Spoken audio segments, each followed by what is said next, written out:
Sam Carlson from Encore Renewable Energy should be joining us momentarily.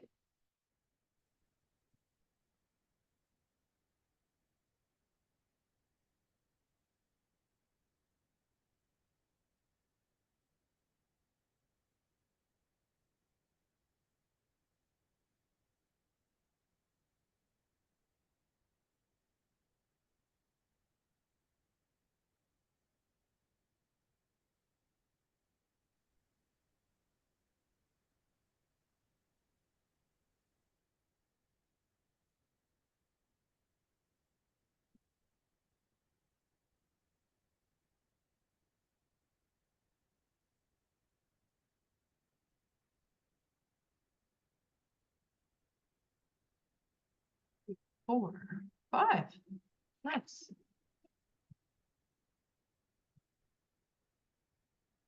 How's construction going, David? Well, having floors refinished, and they finished the work today, so tomorrow I'll actually be able to walk on them. Oh, good. So that's good. And then we got to get the furniture all moved back into all these rooms and get resettled. But it looks awfully nice. I bet.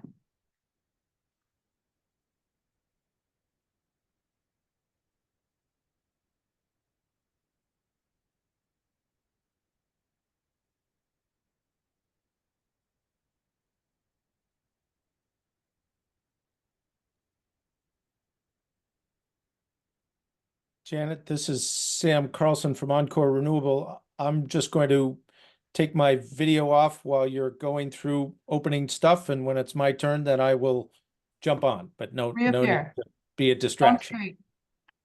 Thank you, Sam. Yep, thank you. Okay, well, it is 5:30. And we do have quorum present, so I think we can call the meeting to order and get going. And the first item on the agenda is any adjustments to the agenda. Does anyone have any adjustments, anything to add to the agenda at this time?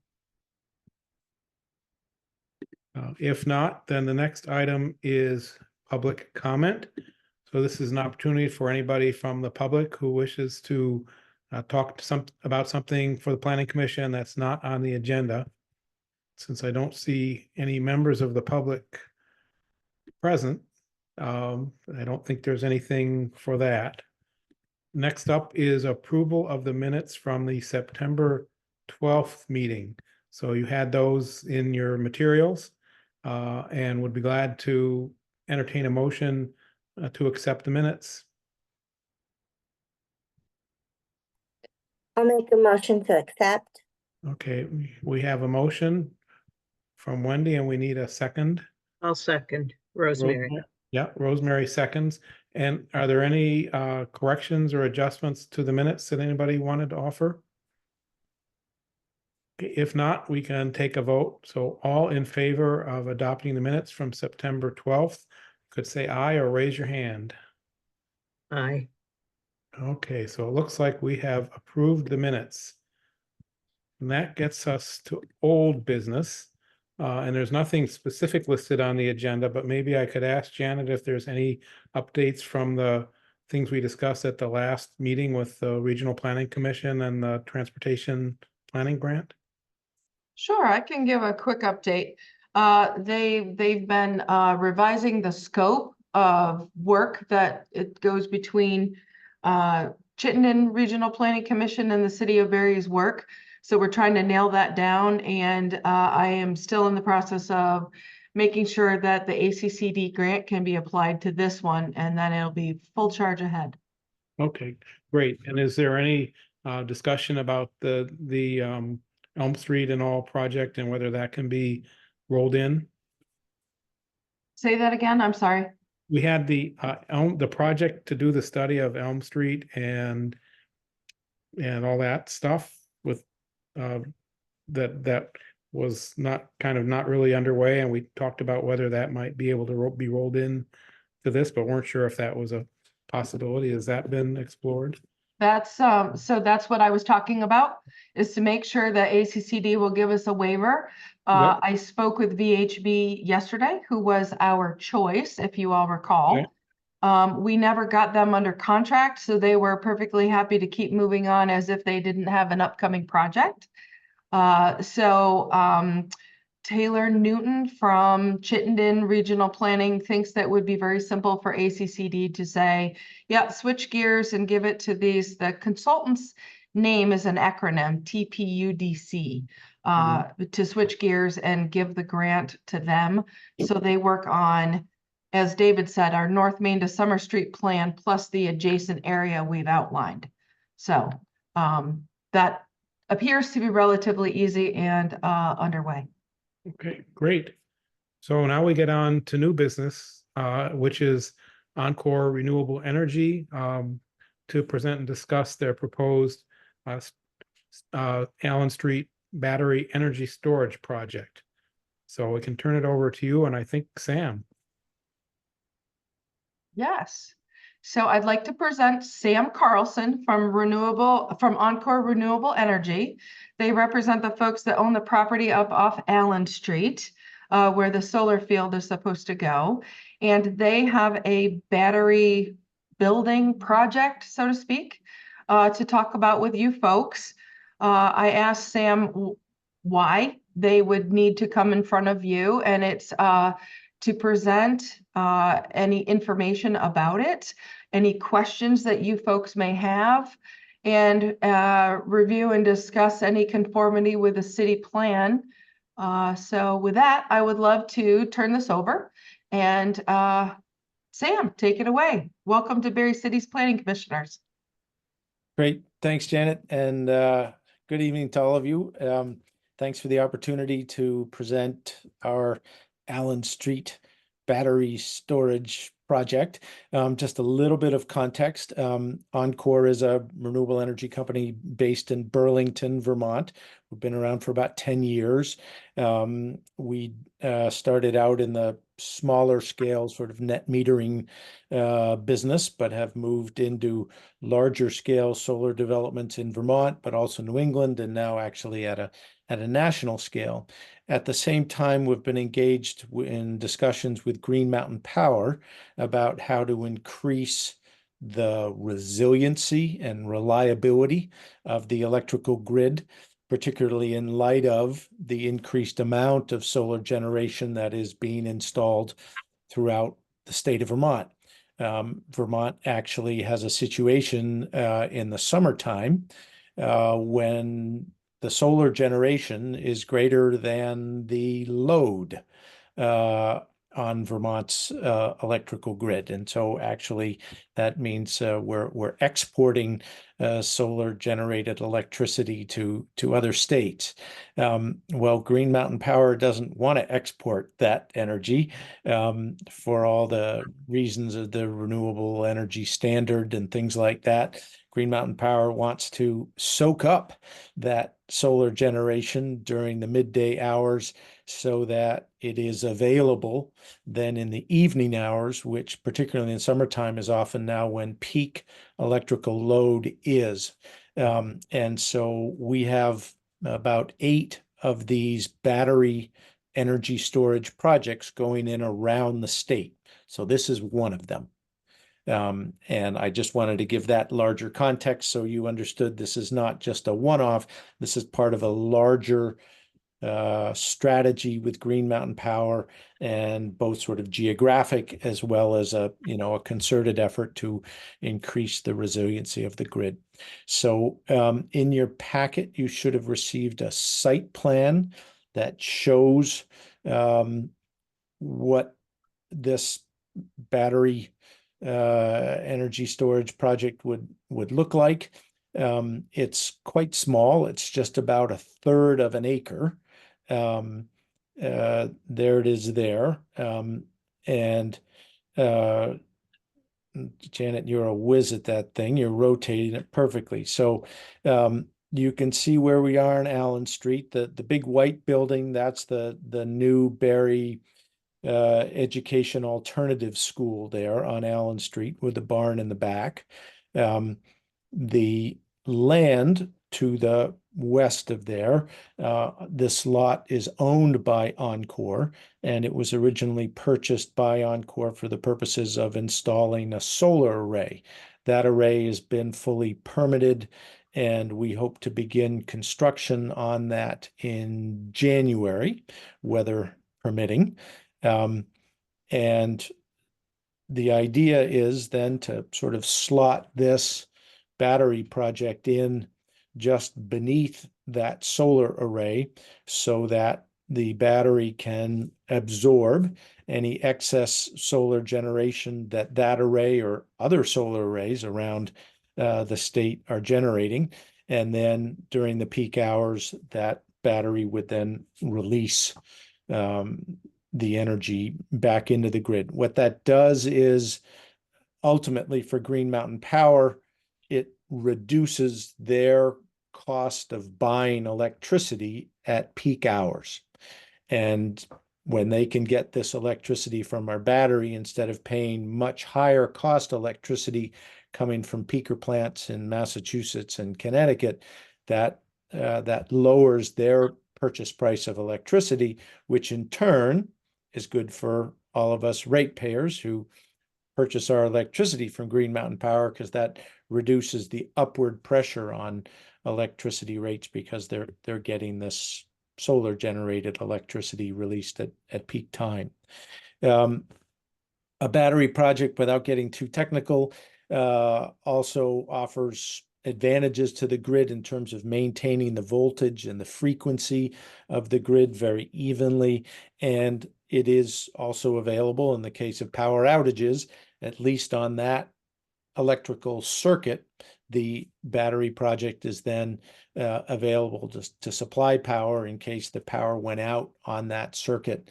There would be reserve electricity there to serve that area. The little one pager that I think Janet also attached to your handout, just in terms of tax payments, it would generate about $5,000 a year in tax payments to the city of Barre. That's in addition to the $29,000 a year that would be coming from the solar array. It would also be generating $10,000 a year into the state education fund, which comes back in bits to the city of Barre, as well as being distributed to the rest of the state. We realize this is a battery project, right? It's not a solar project. It does anytime we're talking about batteries, people rightly wonder, well, is there a risk of fire from these projects? I did have the opportunity to meet with Joseph Aldsworth, your deputy chief of the Barre Fire Department, talked to him about the equipment that we would be using, talked about all the fire detection mechanisms that these advanced battery storage systems have at 5 different levels of the battery. They've got sensors that are detecting if the temperature starts rising too high. It shuts the whole system down and disconnects it from the grid. If in fact there was any kind of what's called a thermal runaway, that information goes to our 24/7 remote monitoring system that then would also be connected into Barry's, I think Joseph called it the master box system, so that the Barre Fire Department would be alerted automatically if there was any issue there. But the risk of this happening is extremely low, but that doesn't mean it's absolutely zero. So we would also be providing training to the Barre Fire Department in the battery itself, in the emergency power off button locations, and sort of would work with the Barre Fire Department to come up with a response plan. He seemed comfortable with that. The Fire Safety Division Chief for the state of Vermont, was at that meeting as well. We had a good discussion.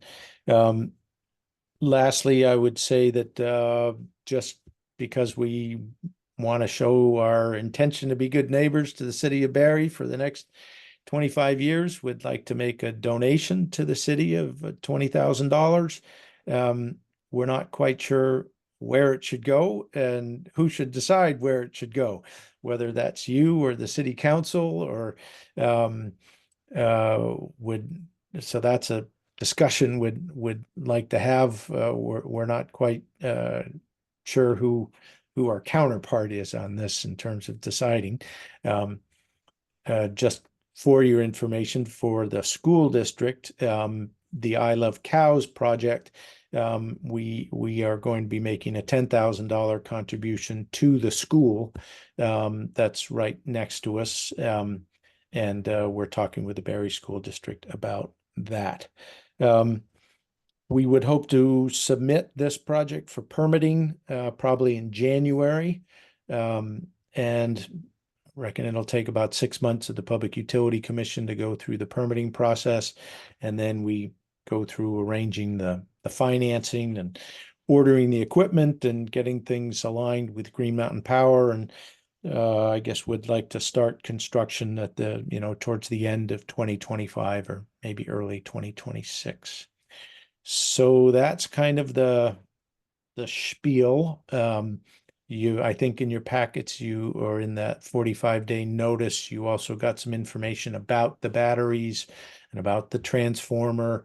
Happy to talk about that or anything else. So I'll stop there and open up for Q&A. Yeah, well, thanks. Can I start by asking a few questions? Of course. So one question is for Janet. Are there any zoning issues related to this, or is this a permitted use in the zoning district or something like that? Correct me if I'm wrong, but I think this would be exempt from zoning. Is that correct, Sam? Yes, this is permitted through the Section 248 at the state level, the Public Utility Commission, similar to large solar arrays. Okay. So then we would only need from them, David, building and electrical permitting, not in the flood zone. So anything that really comes out of the code enforcement side of the city. And so. Okay, and the next question might be my ignorance, but do these kind of installations make any kind of noise? They do make there's a hum to the inverters. As part of our permitting process, we'll be doing a acoustic study, and the Public Utility Commission has very clearly defined decibel levels both during the day and at nighttime that a solar array or a battery system cannot exceed. So you guys will be getting a copy of that whole permitting package when it gets submitted in January, and you would see at that time the formal acoustic study, which I think will show that even that for the residents, which is just, it's a couple hundred feet there to the east of the battery. What we're going to do so the battery system will be fenced all around, and on that fencing we'll be installing what are called sound dampening blankets, and that sort of insulates the sound. And so you'll see all that technical work when we go into the formal permitting process. But the short answer is yes, they make sound, but no, we do not expect it to exceed any of the levels specified by the PUC because we'll be installing these sound dampening blankets. Yeah, well, you got it. My question is, if there is noise, it's close to these houses, one would hope that it doesn't create any disruptions for people. Yep. And my final, I guess, comment is if if money were coming to the city, I think you would work with the city manager and the city council on that. Probably the person to talk to would be the city manager, and correct me if I'm wrong, Janet, but he would probably bring this sort of discussion to the city council.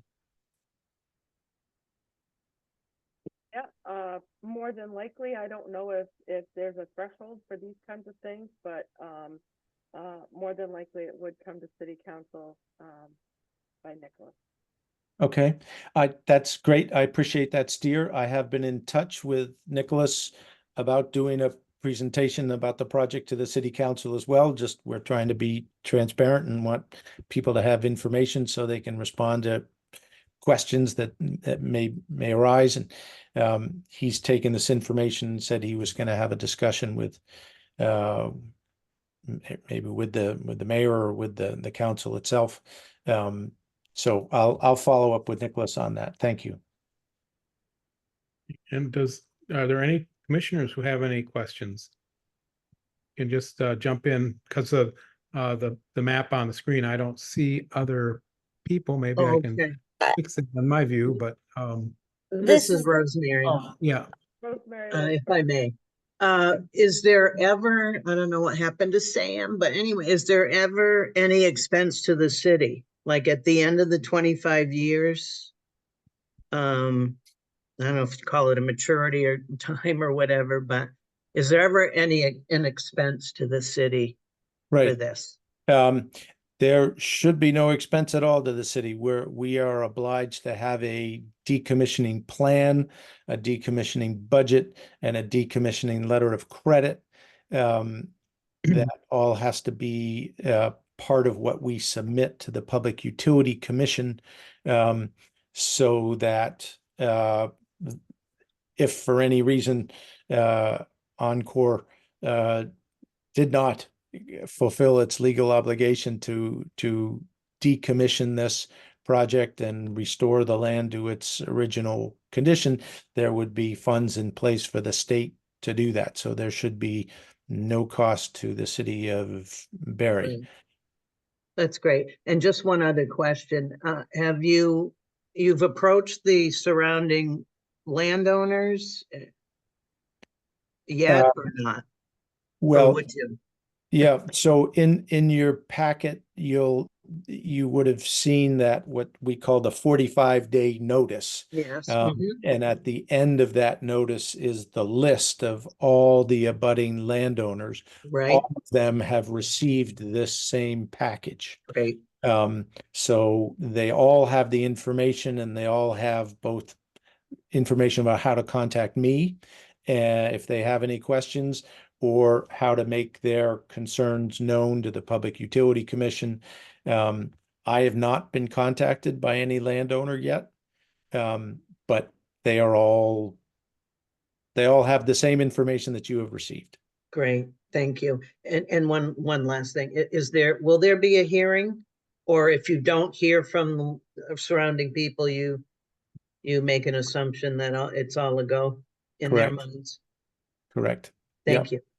Yep. Okay, I see Raylene has her hand up. Yeah, I don't really have a question, just more of a statement, because I have actually lived next to a solar field before, and the noise that it creates really isn't that significant. I mean, you can definitely hear it, yes, but it's definitely not significant. And I would almost think that on Allen Street toward the end, with all of the equipment on the roof of the Hood Booth Brothers plant, it would almost equal out. It would probably, the noise coming from Hood would overshadow the noise coming from these batteries. That is my experience from living right next to one for quite some time, actually. And then I know that you said that this is for the city to deal with, but maybe we could at least give ideas or make recommendations for when they bring the $20,000 forward to Nicholas. And I think that a couple of weeks ago, we spoke of a building over by Capital Candy that needed to be relocated, but there was no funds.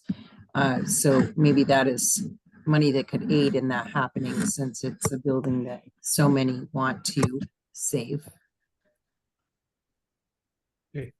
Thanks, Raylene. Becky has her hand up.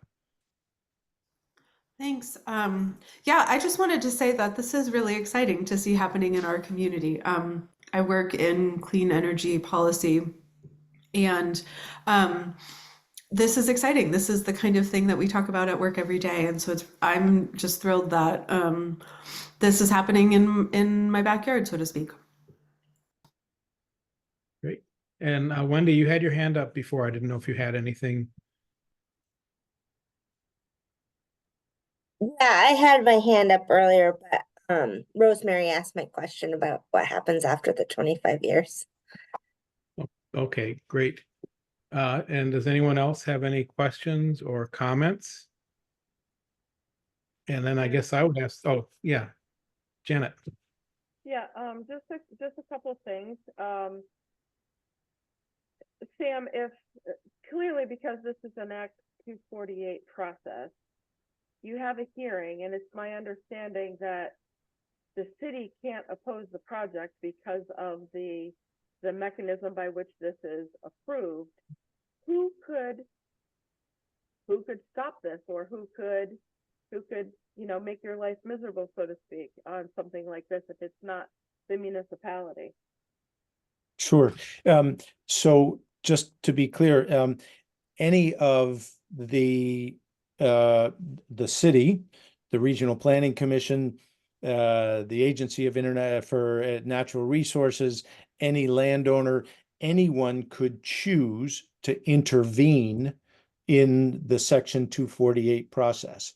And they would, at the time that we submit our permit application in January, the city or an abutter or a state agency could say, I oppose this project and I want to intervene, and I want to be officially named as an intervener. And then at that point, the Public Utility Commission takes their complaint, what it is that they're worried about. And if they deem it to be, a valid complaint, if it's, someone just saying, I'm worried aliens are going to, do something, well, then they probably wouldn't be accepted as an intervener. But if it's a reasonable reason to intervene, then at that point, the PUC usually then does hold a hearing, and the intervener can come and make their case in front of the hearing officer and the members of the Public Utility Commission.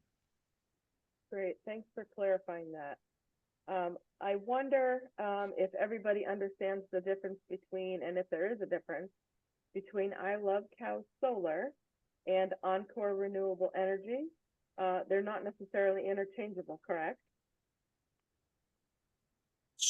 So Encore Renewable is the company that has developed and intends to own these solar projects and battery projects.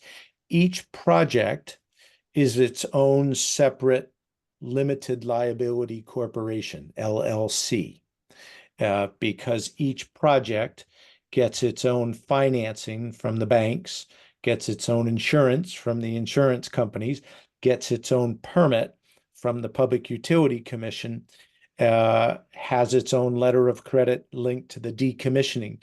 So each one of these projects is a separate corporate entity. All of these entities are owned by Encore. And just to be clear, Encore in the past, like many other solar companies, had a practice of developing the solar array.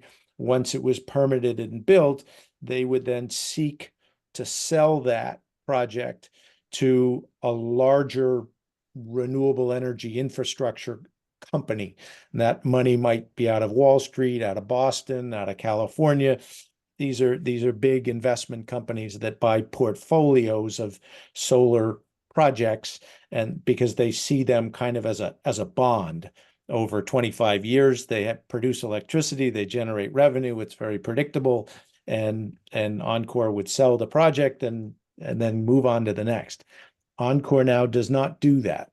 Encore intends to retain ownership of both the Isle of Cows solar project and this battery project for the full 25-year operational lifetime. So if anyone in Barre has a question about this project 5 years from now, 10 years from now, well, you call Encore, because we will be the owners of it. Great. Yeah, Now, you does- said this would be, what is stored is sold to or used by Green Mountain Power. So they're the ones that would determine what to do with excess storage in those batteries? Correct. No one So else? we will have a power purchase agreement, a PPA, with Green Mountain Power that specifies the price at which we will sell electricity from our battery to Green Mountain Power. But Green Mountain Power will have dispatch authority. So they're looking at the grid. They have eyes on the grid. We don't see the grid. They know when prices are going up based on the electrical load, whether it's in the middle of the day or it's in the evening, and they will be then making the decision, okay, we want to release this electricity energy from the battery between 6 and 8 p.m. or between 4 and 8 p.m. They will be deciding the dispatch times, and but it'll be based on a power purchase agreement that has the price of that electricity on a per kilowatt hour basis defined. So there would be no opportunity for the city, so to speak, to say to Green Mountain Power, give that back to within the city's limit. It's entirely up to them to do with the excess that they want. That's a good question. I don't know the answer to that. I think the city could certainly approach Green Mountain Power and say, hey, we're aware you guys are, doing this project with Encore, and would like to have a conversation with you. I guess that kind of agreement would be between you and Green Mountain Power. We wouldn't be a party to that. Our agreement is a 25-year agreement with Green Mountain Power that says they're going to buy this energy at such and such a price for 25 years. Where what they do with that electricity would be in their court. Great. Thanks, Sam. I appreciate it. Do we have any other questions? And is, again, a question for Janet, is there an action that the planning commission is being asked to take, or is this just an informational process that's part of the permitting process? It's the latter of the two. It was a presentation that Encore needs to do to and for us. And really, we could look at it against our municipal plan to make sure that their project is not in non-compliance or non-conformance with our plan. If we wanted to or needed to become an intervener, I suppose that's really where we're at. Yeah, and I'm not sure if I understand the way municipal plans work. You'd have to have some pretty specific and well-documented things in your plan that said exactly where these sorts of things could be and not just general or whatever. So I'm not sure that our city plan has that just now. If I'm kind of recalling correctly. You are, it does not, it actually meets our energy section as we speak. So this is really Encore's perfunctory requirement to share and make sure that we're all aware of what's happening and their next steps. And if you folks had any questions. Okay, well. yeah, If I could just add to that on the sort of the one pager summary that Janet distributed to you, there is a discussion, a short paragraph about orderly development.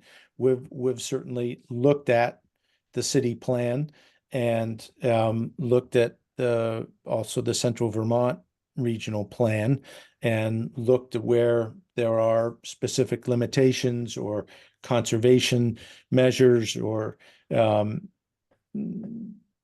yeah, just there it is right there. Yeah, orderly development. So at least based on our analysis of the city plan and Central Vermont's Regional Planning Commission solar resources map, we seem to be in a good spot. We couldn't identify anything that suggests the plan would prevent or argue against our doing this project. That's obviously our judgment, but that's our perception based on looking at this. I would also just throw out there, if this is something that the Planning Commission supports, having a letter from the Planning Commission that says we have looked at this and we support the project. We would love to be able to add something like that to our submission to the Public Utility Commission. It can be as simple as, 3 sentences. We've looked at the plan, we've had a discussion, and we support it. That's always helpful for us for the purposes of permitting, but that would be obviously your decision, whether that was something you wanted to do. Okay, does anyone else have anything to add? I guess one more question. Are you scheduled to go to the city council as well? Is that on the schedule at this point? So I've asked Nicholas to get on the schedule, and he said he wasn't sure if it was going to be needed or not, and he was going to talk about it with the mayor and get back to me. And he hasn't yet. So I told him I would follow up with him after my meeting with you to let him know that we met and to see if he's gotten any feedback yet and if he wants us to come and have that conversation. I always like to have these conversations. I think more information is better, and when people don't know what's going on, then there's room for misinformation. So I'm hopeful that Nicholas and the mayor will agree for us to come and present this. Great. Does anyone else have anything else? I'm thinking maybe we could put this on the agenda for old business at the next meeting and discuss if there's anything further we want to do, if we want to write a letter of support, whether we might want to report on our discussions to the city council in some manner. But we could probably decide that at the next meeting. Gives people a little chance to think about it. I don't know what others think that makes sense. I think that makes sense. Yeah, I'm fine with that. This is Rosemary. Yeah, well, why don't we do that? So I guess we'll have it on the agenda as under old business next meeting, and we can talk about if we want to do anything further. And I also want to thank you, Sam, for a very good presentation and very clear. So we appreciate your being here. Great. Well, I appreciate the opportunity. Thank you all. And Janet certainly knows how to get in touch with me. So if there are any further questions, all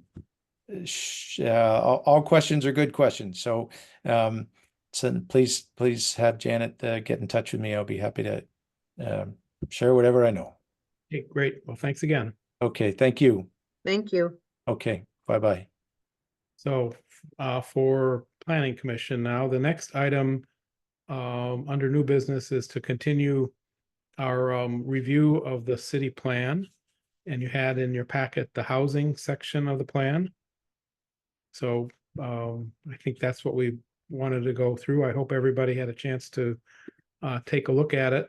I went through it again, and many of the things in there are still current, but other things have changed quite a bit. So for example, I don't think the average rent in Barre City is 700 some odd dollars a month anymore. You know, I think there's been some new development and changes and things. But I don't know if how do the folks want to go about working through this? Do we want to, people have sections they want to highlight? Do we want to go through it piece by piece? What are your preferences?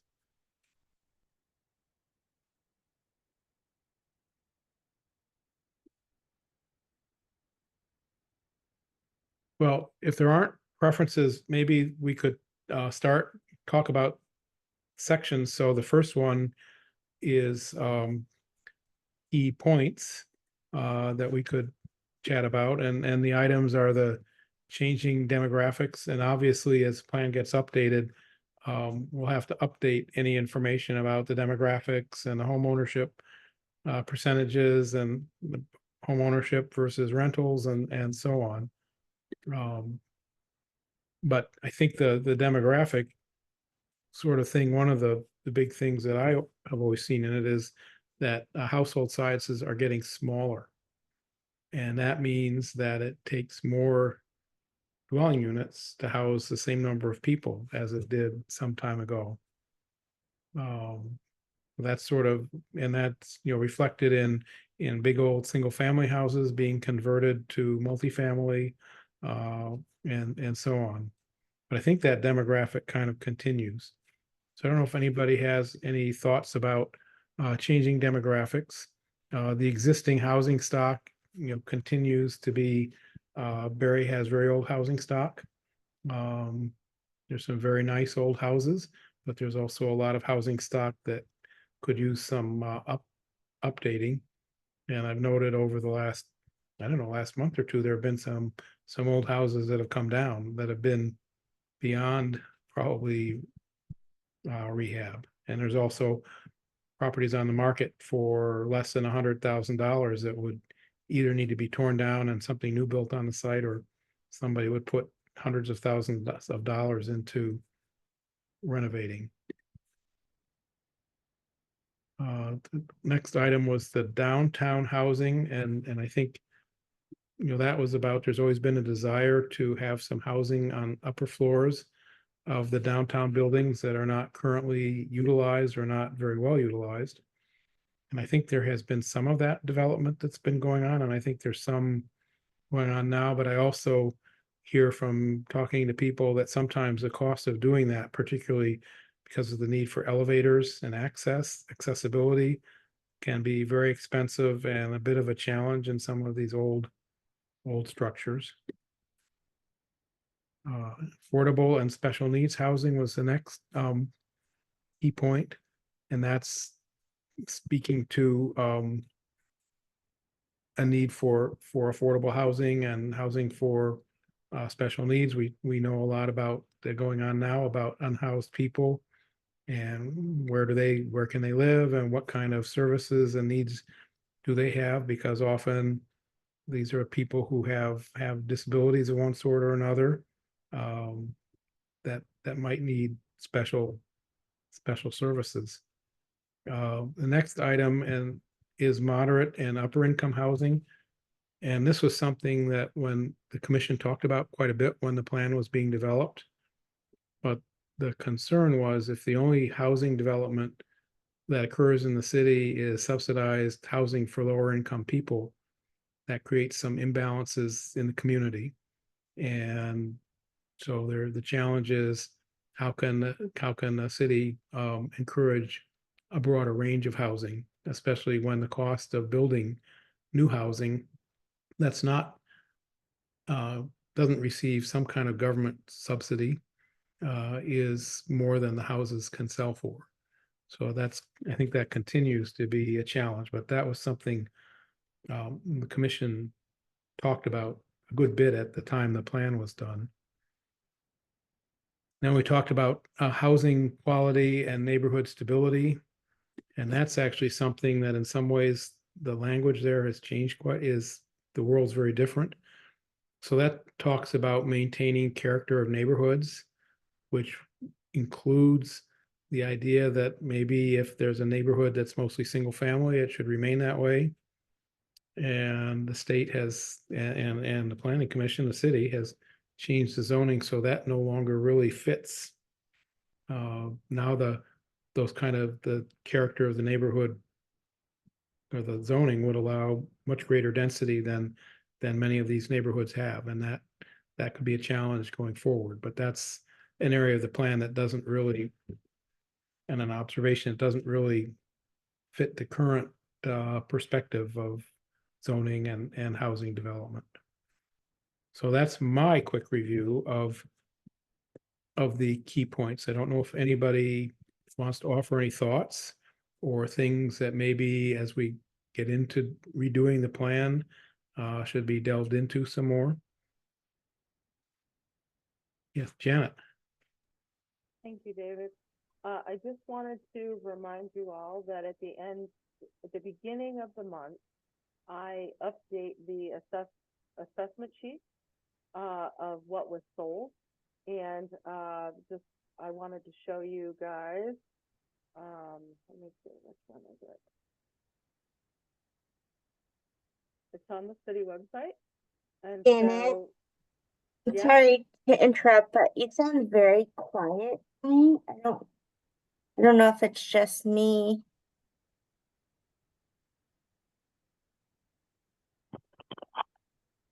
No, Janet's pretty quiet. I think her headphone or speaker system is quiet. So I've been in meetings with her, so I just turn my volume up. But then everybody else Okay. is I'm noisy. being close to my screen. Sorry, Janet, go ahead. No, that's okay. I'm having trouble with what's supposed to be doing what. How's this? Is this better? That's much better. Yes, way Maybe better. almost too loud. I'm sorry. Okay.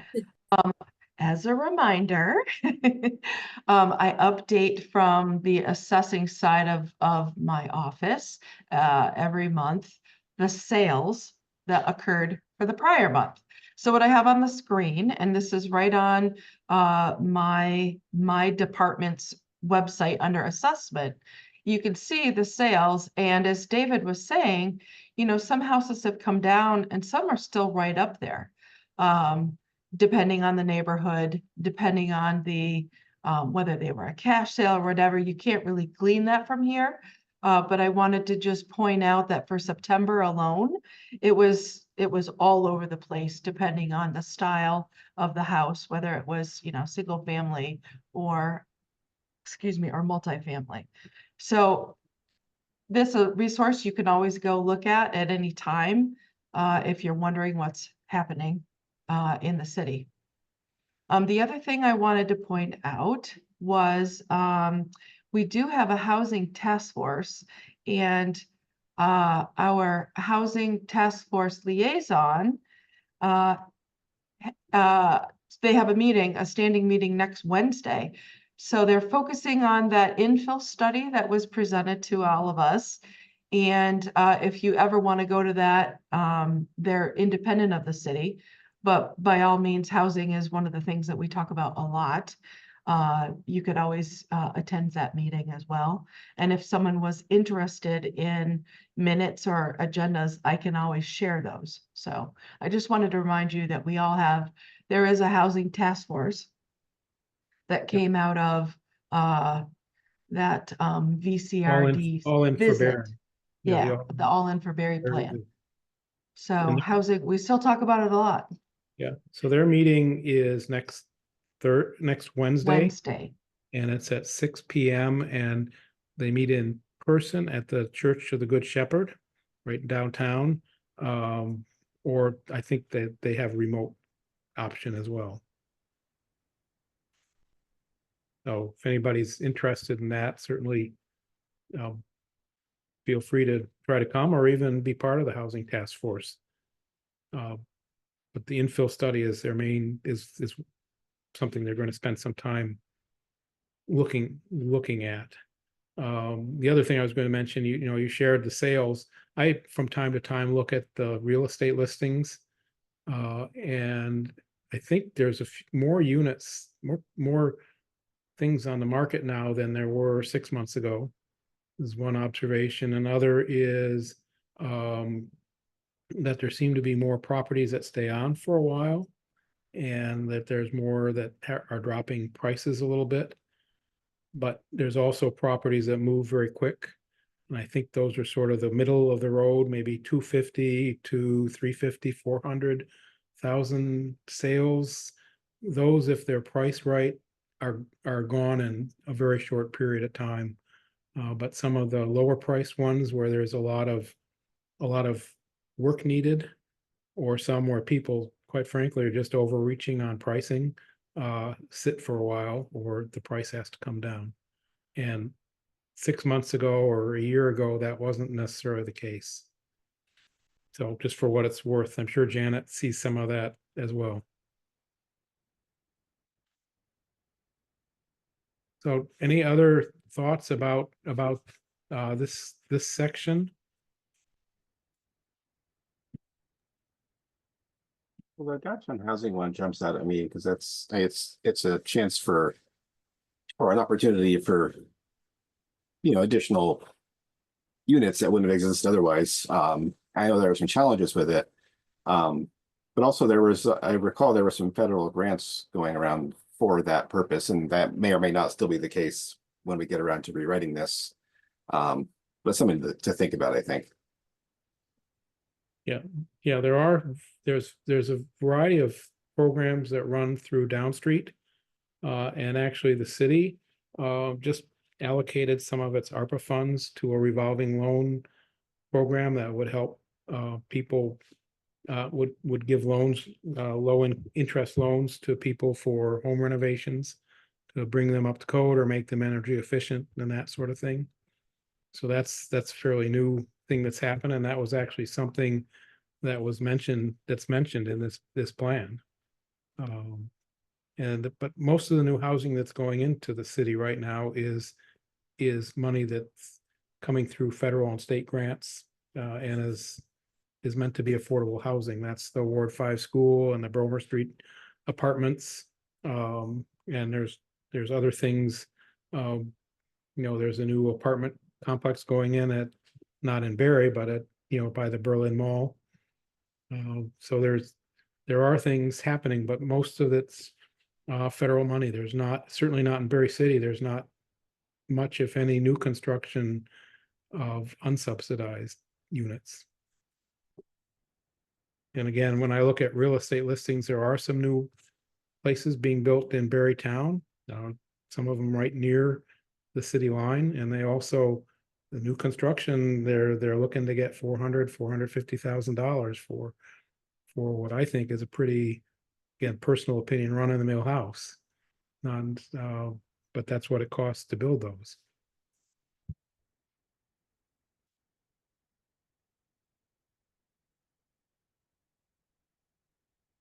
So next we have issues and challenges, neighborhood destabilization. And that's sort of it's the playing field has changed a little bit, but that's the issue of when big single family houses get converted to multifamily, and there's renters, and they're maybe less attached to the community. Maybe the landlord doesn't maintain the property as well. That creates friction with other people in the neighborhood. And that's sort of the destabilization, where neighborhoods are sort of in some kind of transition. housing quality. Again, I mentioned earlier that there's a lot of houses in Barre that are beautiful and very well maintained, but there's also a lot of older houses that are not energy efficient, are not well maintained, and need a lot of work. And often by the time they go on the market, those are the ones that have a hard time selling because the price of buying it is a fraction of the cost of actually getting it to be a nice home or nice multifamily apartments. And has been exacerbated by the flood, Yes, floods, absolutely. plural. And the next is demand for city services, and this is always kind of a push and pull, but as there's more housing built, and particularly maybe as there's more housing built for that's subsidized or for people with special needs, it can place more demands for city services, be it the fire department, ambulance service, or police, or social services sorts of things. So that's another challenge that's out there. But again, that's a pretty tricky thing to address. But I think one of the concerns that's been expressed in Barre City in the past is that the city seems to have a disproportionate percentage of those kind of facilities in the city of Barre compared to the rest of Washington County. I don't know if that's still the case, but I think it is, and that's something that when this plan was being done, the Planning Commission discussed, and probably something we'll have to chew on again.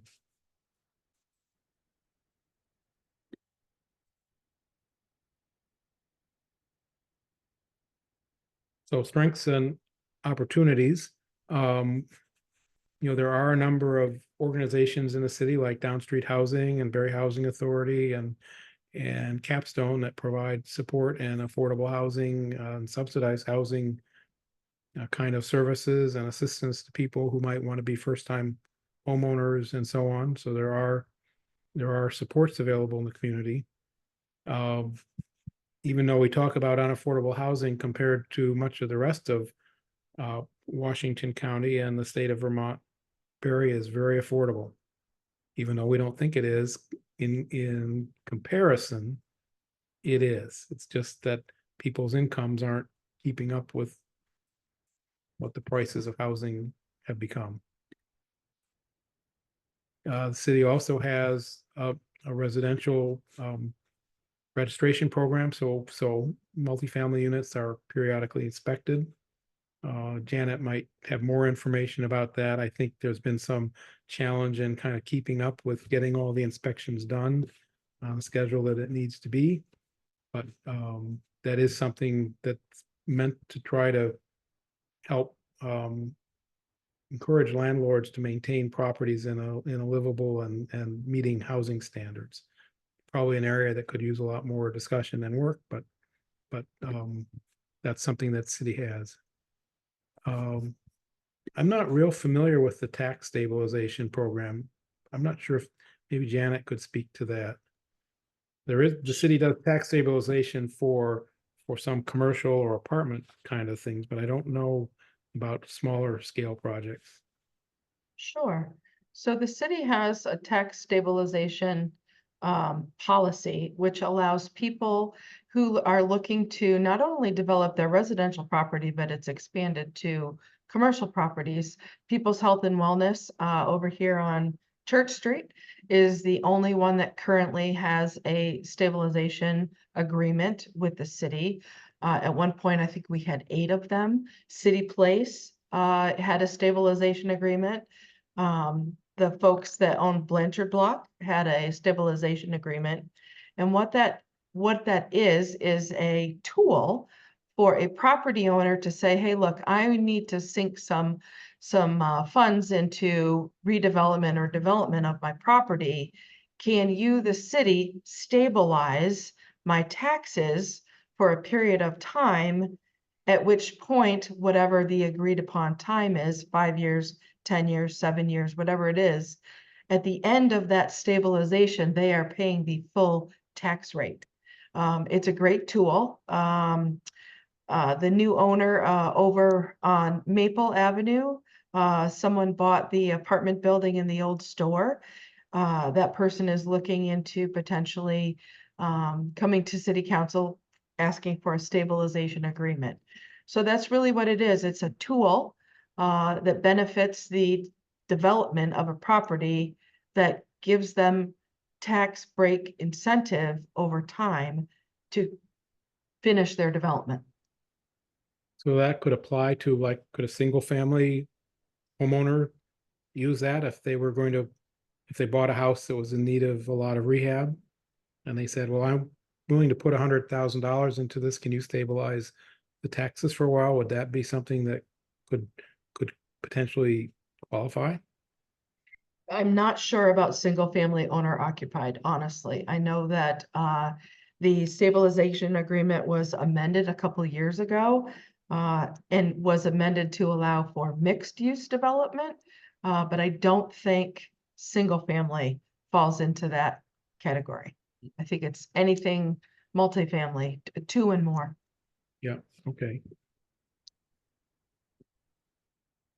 And then the next two items here are public infrastructure and services and regulations and permitting. And the city actually, in terms of water and sewer and capacity, is in a very good place. The city has, I think, pretty good internet access throughout the city, and access to electric and all those sorts of things. So the city has a good infrastructure to support development, and that's one of the things certainly that the state looked at in developing the more current laws, is having that kind of infrastructure allows for denser development. And I think the other item is the permitting and regulations. And I think the city is pretty, I think Janet and the planning office are very open to having people come in and working with them to get permits. The challenge, I think, is not enough people know that. Or know that they have to come in. They should initiate that discussion before they get too far down the road. So that's sort of that item. Then next is goals, and well, I guess I should ask, does anybody have any thoughts about strengths and opportunities? Are there maybe some things that have emerged that are different than these, or could be looked at?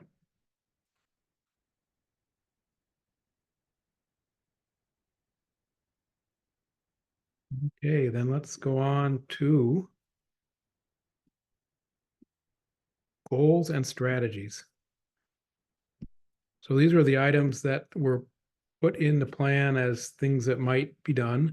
The first one is to encourage new residential development, and talks about accommodating housing downtown, allowing mixed use redevelopment. We talked a little bit about that with the tax stabilization opportunities.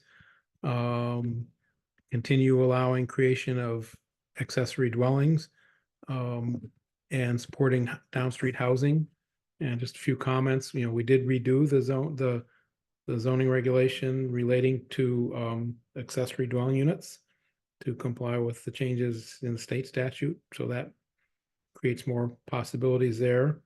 Certainly down street housing has done a lot of stuff in the community with creating more housing, some of it downtown, including in the building where their home office is in Barre, and it has residential units above. And people might remember that there were a lot of rundown, at the time this plan was written, there were a lot of rundown apartments behind Main Street.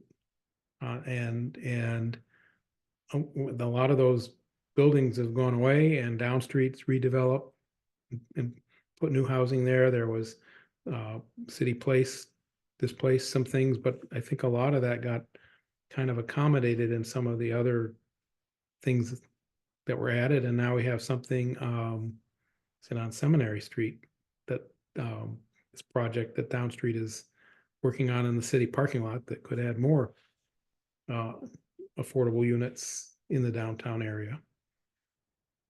And I think there have been some units, buildings in downtown that have had some upper floor work done to make them accessible, certainly since this plan was adopted.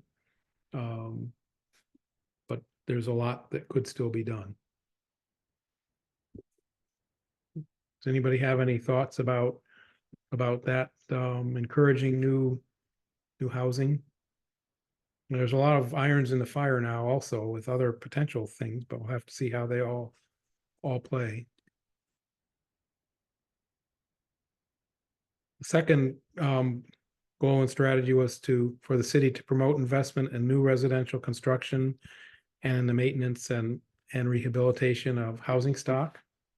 And a couple things going on now. One that mentioned before is the city council established a revolving loan fund that might help encourage some of these things once it gets publicized and out there, and Down Street Housing will be administering that, and it will dovetail with some of their other programs, but just make another pot of money available with some different and maybe broader rules that go with it.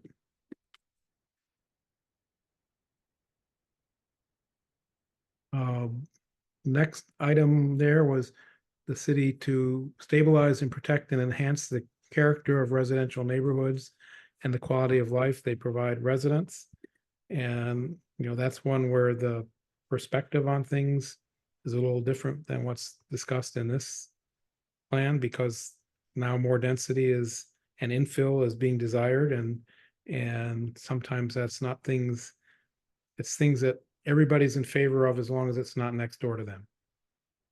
And that's, so there's going to be some challenges like that, and probably the city plan going forward is going to have to speak to that kind of issue and challenge, and maybe require a change of perspective to be consistent with what the current thoughts are and the needs for housing.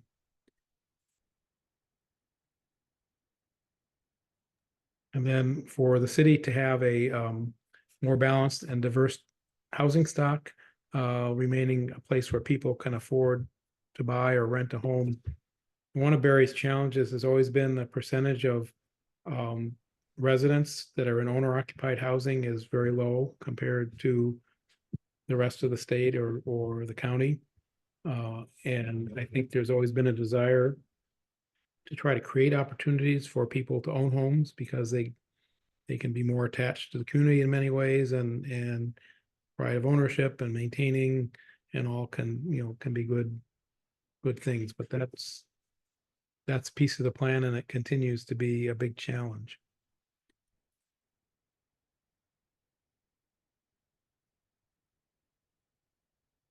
So any comments on those? Are there other things that maybe we would be thinking about as future opportunities and goals and strategies? Yes, Wendy. Yeah, I'm just thinking, because I'll look at what real estate's available from time to time also. Or pretty often, I'd say. My husband and I would like a little bit more land than we currently have in our backyard. But I just feel like in talking about these last few sections, I go back to thinking about some of the comments I've heard from some rentees and renters, or renters and the landlords about, the balance of being able to afford rent, and in some factors, the condition apartments are left in. Some landlords don't want to rent out their multi-unit homes anymore. And I feel like with the situation we're in, like many communities, it's not just in Barre or even in Vermont even, I think there's a big housing challenge of being able to afford to own your own home, and even here, even to rent your own home. I mean, some of the rents are, my husband and I bought our house 9 years ago, a little bit over, and when you look at the Zillow, the Zestimate for that is more than double in 9 short years, and I couldn't imagine, you know, paying some of these prices, and I just think that that's gonna be, I mean, that's going to be a hurdle no matter what we put in the plan. So then it makes me think, do we have everything in the plan that we need to address the real issues, you know? Well, that's a good question. You know, one of the things that I think about is in my younger years, our first house was a multifamily. It was a big old house in Brattleboro that had 4 apartments. So we lived in one and we rented Mhm. the other. And that's how we built equity enough when we sold that to be able to afford a single family house. So one of the things that I think could be an outcome of the zoning that allows for more duplex and triplex and all is maybe people get an opportunity to be you know, a homeowner and a landlord renting a unit. And generally those kind of units are better maintained and so on. Once somebody kind of figures out how it works, Right. you know, there could be some opportunities in that going down the road. There's also, I think Down Street and I think maybe Habitat for Humanity also have some programs where there's some shared equity in housing so that they subsidize the price, but the house is perpetually affordable. So when it's sold for an affordable price. But not all of the gain value goes to the homeowner. Some of it goes back into supporting the program. I'm not real familiar with how all that works, but there's that sort of thing. And then the other thing that I'm always surprised at is how that there's very few condos in Barre, and condos are another affordable housing option for many people. And I don't understand in some ways why some of the big houses that have been split into multi-units couldn't be condos. My daughter lives in Boston in a 3-decker, and there's, you know, it's a condo, so each of the floors is one of the, you know, is a separate condo, and the condo association consists of the 3 homeowners. And I don't really understand why there can't be more of that in Barre. Maybe somebody who is in the real estate business could explain why that doesn't work or what the impediments are. But you know, it just seems like there's a lot of different opportunities for more affordable housing. And the only other piece of my little lecture is I think sometimes the balance between tenants' rights and landlord rights is a little bit off kilter. And I think what that does sometimes is it drives up rents and it takes units off the market. So that's Yeah, my, I've seen some pretty steep rents, you know, because I was just looking around, not that we're gonna rent somewhere. But you know, just trying to keeping a pulse for that. And some of the rents are astronomical they for are, what they used to be, and I just couldn't imagine but then having to pay that, you yeah, know? then you listen to landlords who say, well, I had a tenant who didn't pay Right, rent, and it would take me a year and a lot of legal costs to get them out of the apartment. So I pay them $2,000 to leave. Well, guess who's paying that $2,000? It's built into the rents that everybody else is paying. If right, somebody moves out of an apartment and they trash it and it has to be rehabbed, that makes the rents higher. And it also sometimes means somebody who maybe just like kept the house that they owned before they bought a bigger one and kept it as a rental just says, I'm not going to rent it out anymore. So I think, you know, those There's a are lot of that. anecdotal stories, but I think there's a lot of apartments in Barre that are empty because they're not available to rent because the landlord just doesn't want to deal with it. right. And that's what I've heard a lot about around. And I'm not sure So, that's so much the city as it is the state laws that deal with landlord tenant sort of rights and all. But it is something that you hear about, and you also hear from people who are tenants who have landlords who are awful. So it's not a one-way street. right, for sure. The only other thing I wanted to bring up too was, just wondering about the demographics when when the plan was done, was that, um, based on 2010 census data? If it was the 2020 plan, or was it something, or what were the demographics in the plan based on? Does anybody know? I think some of it was 2010 census, but there's a lot of more recent Okay, and that the state collects and is available. And the Housing Task Force actually did a white paper and updated some of those demographics even to more recent.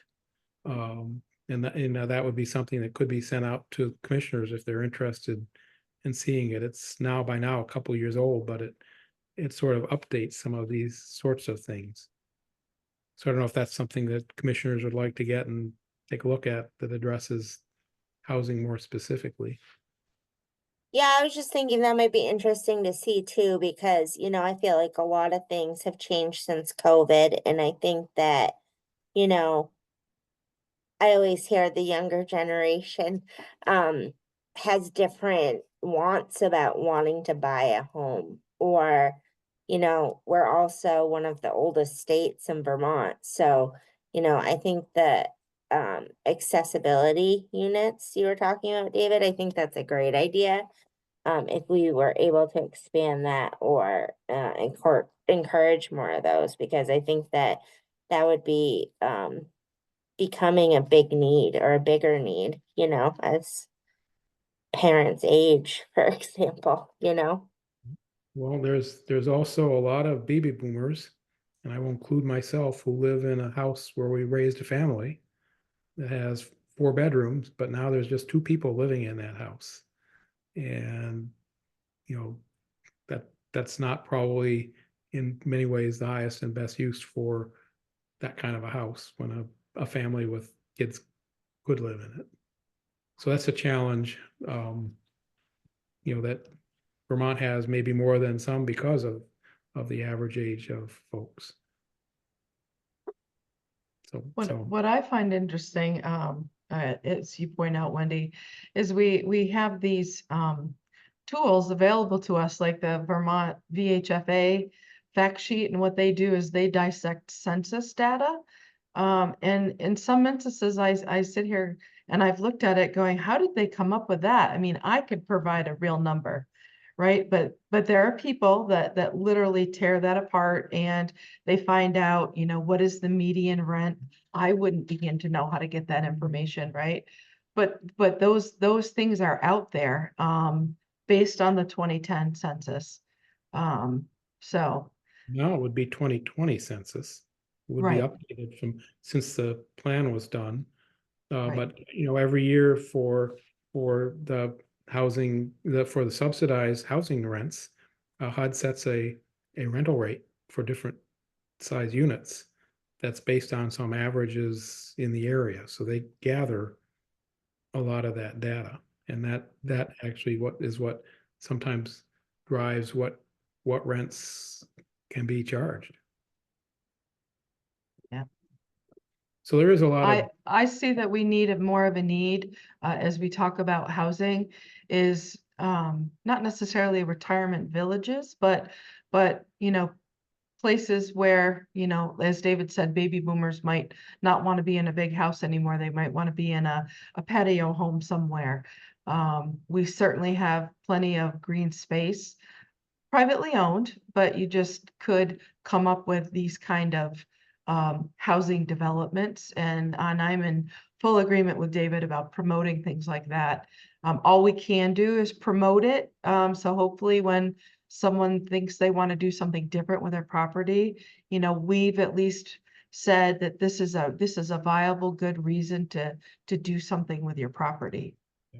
And the other challenge is going to be, as people get older and they live in these nice old houses, they're not very accessible. So if somebody needs a wide door because they're in a wheelchair or can't go up and down stairs, but you have to go upstairs to just get into the house. You have to go up and down stairs to get pretty much anywhere.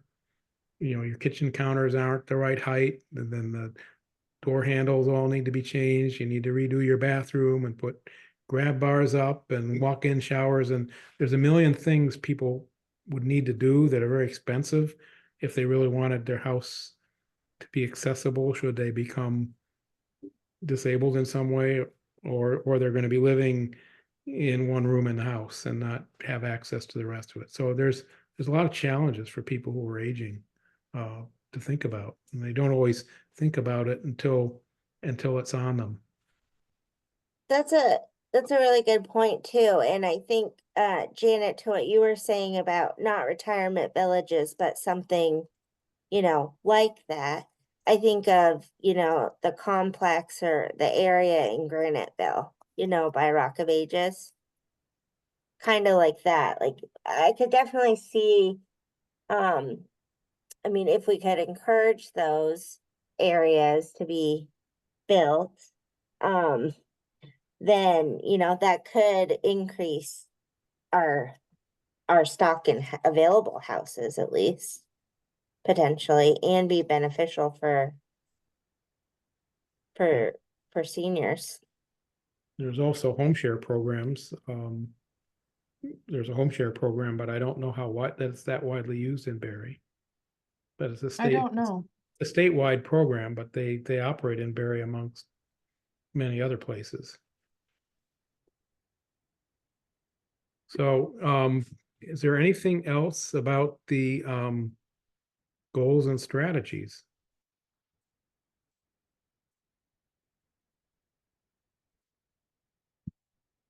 Okay, if not, let's see what's next here.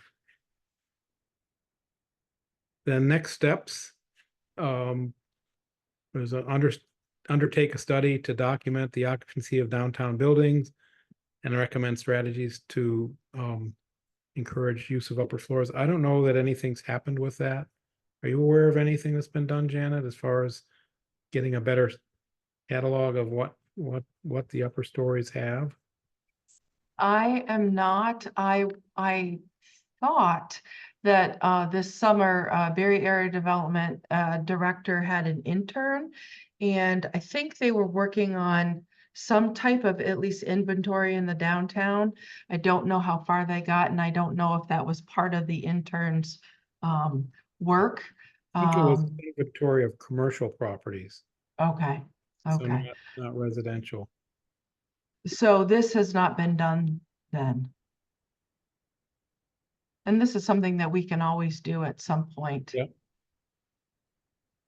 And then the next was implement a pilot program that would assist with the purchase and management of owner occupied rental buildings. And that's sort of the idea of for a first time homeowner maybe to own a duplex or something where they can help pay their mortgage by collecting rent, and then eventually with the equity they build, move on to something else. Yeah, I don't know that this got any legs. I think Down Street has been pretty busy doing what they do best. Yeah. This is always something that can be talked about, not necessarily with Down Street, but any other housing partner that might be out there. Well, even if there were more duplexes and there was some publicity about, here's a great idea for a first time home buyer to be able to afford to get into that kind of thing. Then it talks about amend the city's minimum housing code to incorporate stronger and more effective standards. And I know there's been some stuff done with that. I don't know if this is what it is or not, but you would know, Janet. As David said, was it just this past Tuesday or the last city council meeting? I'm not, Yeah. I didn't go to this last week one. They had their public hearing on changes to the Chapter 7 minimum housing. And that was basically the thrust of it was to ensure that heating was provided appropriately and followed all the right state laws. Any policy or ordinance can always be strengthened. It just has to make sense. I would say that what just got done, that was piloted by Councilor Stockwell, could meet this action. Okay, the next item is encourage home sharing as a means of keeping larger single-family homes intact. And I mentioned that before, there is a program, but I don't know how widely used it is. I saw a presentation on that not too long ago at a Kiwanis Club meeting. And it's kind of interesting, but it's challenging. You know, it can be a good program, and it matches people who maybe need some kind of help around the house with people who need a place to live and might be able to help with that. And when it works, it's a pretty beautiful thing.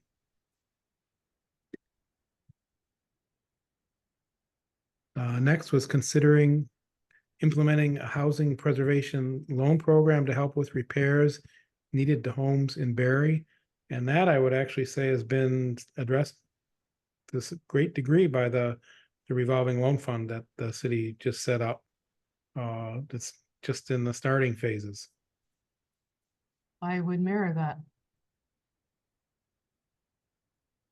And then talks about benchmarks, and those would obviously need to be updated, but that's where that kind of data that Wendy was talking about would be, is to identify what these trends are and think about what we would like the plan to do to try to move the trends in different directions, or if we think that's what should happen. And I think some of the trends have gotten better, but some of them, like, I think the percentage of people who spend more than 30% of their household income on rent has probably gone up compared to where it was a few years ago. So there's some that are going the wrong direction. So there's some challenges.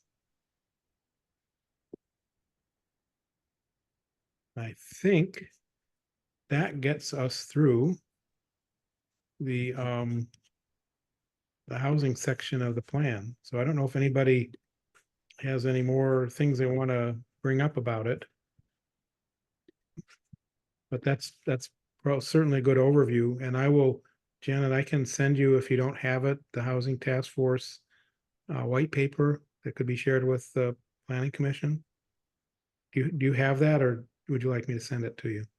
You know, I probably do, but if you wouldn't mind sending it, we can get that out there. I Okay, can get well, that out there to everybody for sure. yeah, between us, one of us will find it or remember to. Yes, for sure. And so I think that gets us through the discussion of the municipal plan. So our next meeting is scheduled for November 14th. And I don't think that conflicts with any holidays or anything. Nope. So Nope. next meeting would be November 14th. And next thing is staff updates. So does anybody do you have any updates, Janet? Sure, I'll be brief. Even though a month has gone by, I don't know how many of you have been paying attention to what's been happening at the DRB level. There's been a subdivision in the north end, or beyond the north end, that was approved. The Development Review Board denied Capital Candy's request to demolish the roundhouse out back that kind of sits in the middle of their parking lot. And the Seminary Street project is coming in front of the Development Review Board for December. This November is, I think there's just something very minor. I could be wrong. Maybe Seminary Street is for November.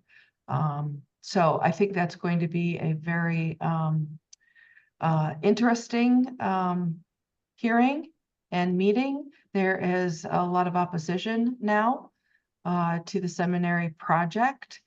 Homeowners business owners are not very pleased about the city taking our lot and building a structure on it. They would rather us keep it as parking. So there's that. And there was a response to the letter of interest for the Wabi Park area for Down Street to potentially build 4 small single-family homes on it. So there's interest in that housing project. And there's a myriad of other development going on, all different sizes. One gentleman is taking acreage that he owns off the end of 6th Street and is going to develop that into a 9-unit apartment building. He's a small developer poking away at that. So there is a lot of housing that is being worked on. Some of it is coming online slowly. More ADUs are getting permitted, 1 or 2 this past year. So I think we're getting there. Nicholas and I just received approval from Vermont Emergency Management this morning that FEMA approved our buyout applications for the 2 homes affected by the landslide on Pike Street. The house that's now gone on Portland Street, the single-family trailer, mobile home that slid down the bank on Oswald, and up on Courier, there was someone who her backyard literally just started to shear away, and her house became unstable and dangerous to occupy. Those 5 we received those grant awards. So the next step, obviously, for us is to wait and see for Vermont Emergency Management to go in and get appraisals, hire contractors. So it's a long process, but we're that much closer on those 5. Some of the other ones are still in process, like the Harrington ones, Scampini, Vine, those approved buyouts are still in the works. And Vermont Emergency Management still is working on 51 Granite, which is at the end of Granite Street, owned by Desero Machine, and those businesses owned by David Ayer on West 2nd Street. Those are bigger development projects. It's not necessarily a straight residential buyout application. It takes more work on Vermont Emergency Management's part. So those are still being worked on. That's it in a nutshell. Good to hear that FEMA's doing something. Yes. Well, they're so busy. So there's a lot more, obviously. We're also very busy. There is really a lot going on in the city. So if any of you ever have any questions, please let me know, and I will do a better job of trying to give a better rundown for the November packet for sure for everyone. Yeah. Becky. I just had a question about the seminary project, Janet. Are there are there public hearings or places where public input is being gathered for that? So you mentioned that there was opposition to that, and so I was just curious, is there a place where that's happening? It will officially happen. It can happen at the Development Review Board hearing. Okay, so that's coming up. Yes. Yeah. Okay.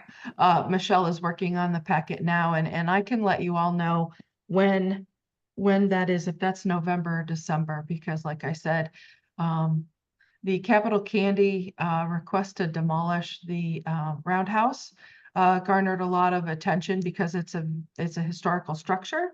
So something like this is also garnering a lot of attention because it's something very new and different for the downtown, kind of like when City Place was built and the Down Street building was built. There was a lot of attention to the project. So I can let you know when that occurs. Thanks. Yeah, that would be great.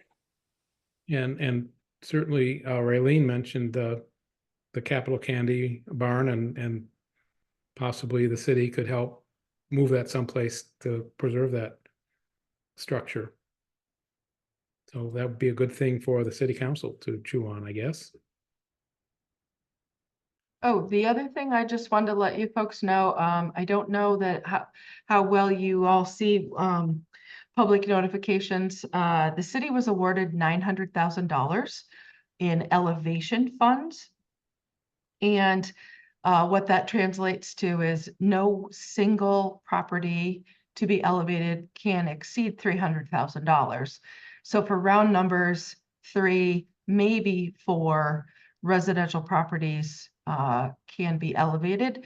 So the city manager was at city council Tuesday night to gather kind of like a screening process that he and I will use to pick properties if the city council chooses to let us do it.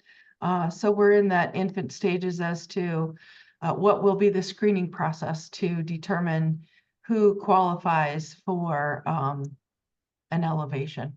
There were 13 properties that signed up, so 3 versus 13 who want it, and I'm sure there's many more that would love it. But right now, that's where we're at. And the only other thing I recall, if you weren't at city council, they talked about revising the parking ban. So we're going to try something different this winter. We're not going to have a hard ban about no cars on the street between, 11 p.m. and 6 a.m. in the morning. They're going to try the notification system. We're working on that regroup app. It's kind of like a VT alert, but it's only going to be for city residents and to assist in, hey, there's a storm coming, you've got to get your car off the street. So keep your eyes open for that, but that was presented and I don't think there was any opposition to giving this winter a test drive to do something different for the parking ban. So. Okay, I'm done. great. So next on the agenda is roundtable, which is an opportunity for any planning commissioners to bring anything up they might wish to share with the group. So I'll open the floor.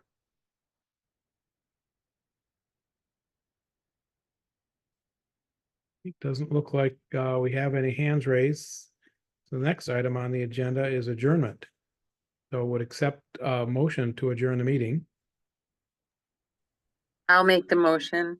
Raylene move. Is there a second?